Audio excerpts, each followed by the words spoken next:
The last time went to Maryland and had the opportunity to talk to one of the veteran journalists, Asonglefac Nkemleke, about Gaza media, how journalism was practiced back in the day when he was still a journalist at CRTV, Radio Boya, compared to what the evolution of technology and how journalists now do reporting, instant reporting, use is instantaneous, unlike back then when they used to take about a week for news to come out, especially the TV with television use. So he was happy and gave his impression, and that most importantly, what Gaza media reporter to always verify their facts, names of places, pronunciation. I mean, it was just more of a piece of advice coming from the veteran, and we're pleased to share his content.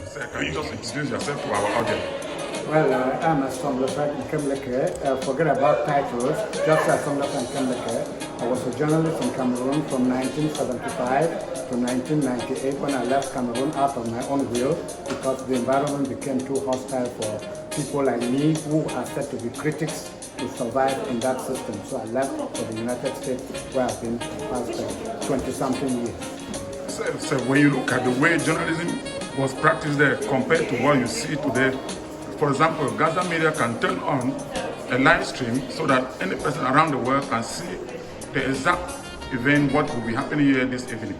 So how is it compared to when you were practicing journalism? Well, at that time, to tell you the truth, it was more government doing business than individuals doing business. There were no private radio stations that sought to seek information that can be documented. Most of what we did in Radio Cameroon in those days, in CRTV in those days, was lost because there were no archives. And now I don't think you can go to CRTV and find any document 10 years ago, 20 years ago. Maybe they improved on the system, but journalism has evolved. Reaching out to people has evolved. Communication in general has evolved because of the coming of social media. Unfortunately, everything has two sides, the good side and the bad side. Social media is as good as when it gives us the good news, but it is very bad when it brings us fake news. And that is what I encourage people not to do. I try to persuade people, please go for the facts and only the facts. Don't go for sensation because you want to get money out of what you publish. Yes, that brings me to the next question. You're talking about social media where anybody can just post anything on Facebook, on Twitter. But as a community media like Gaza media that will try to censor information, we try to verify the fact, the sources, and we are focused on local community, and we are giving the opportunity for those that do not have the opportunity like when you were practicing. What will your appraisal be in that approach that Gaza media is using? I will laud the efforts Gaza media is doing. I've seen a few of your clips, and I think you are doing a credible job to be able to get the facts and present them as they are, and to make sure that tomorrow we can look back and say, oh, this story I heard about it, and this is what is happening, so I appreciate it. So Gaza media is doing a credible job. Keep it up, and please just educate your reporters to get their facts right. Especially, I'm very critical about people's names of places. When you don't say it right, you deviate from what you ought to be doing. Find out, ask the person, before you interview him or her, what is the pronunciation of your name? And if possible, why not? What is the meaning of your name? What is the message behind your name? Things like that happen, and then you bring people closer to get to know your culture, to get to know who you are better than just say, okay, let's go and do an interview. Yes, so it's good. The reporters, please, should focus on facts.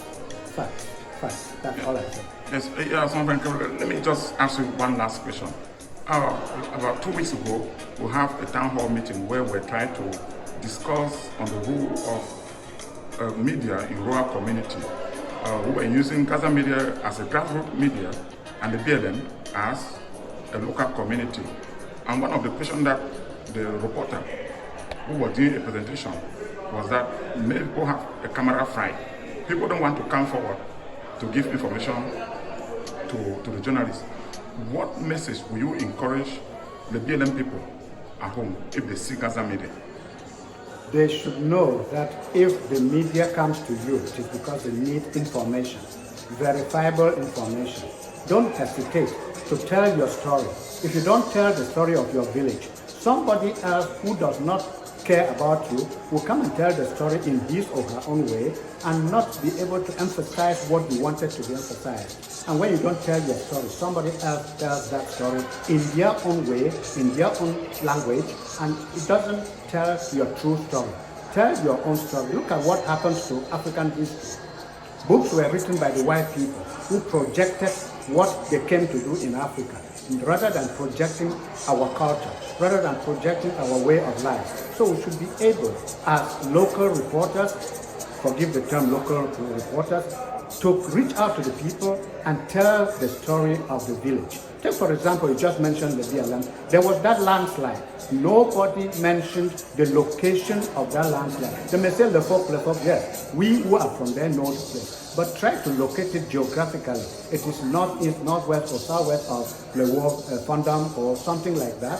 So the people know that they place themselves here, but they know that this thing happened in this part of that country called Cameroon, or in that part of a place called Southwest region, or something like that. Locate your story. Give it a geographical location. It is very important. And for your reporters, I appreciate what they are doing to go out there. I know my village. It's not easy to get there. But when they make it, get all the details you can get and get all the story. Let somebody sit down. Get an elder person who can sit down with you to explain the history of something. Yes, it has been our pleasure here at Gaza Media talking to you. We thank you so much and you enjoy your evening. Thank you very much. Keep it up. Do it, please. Thank you. Yeah.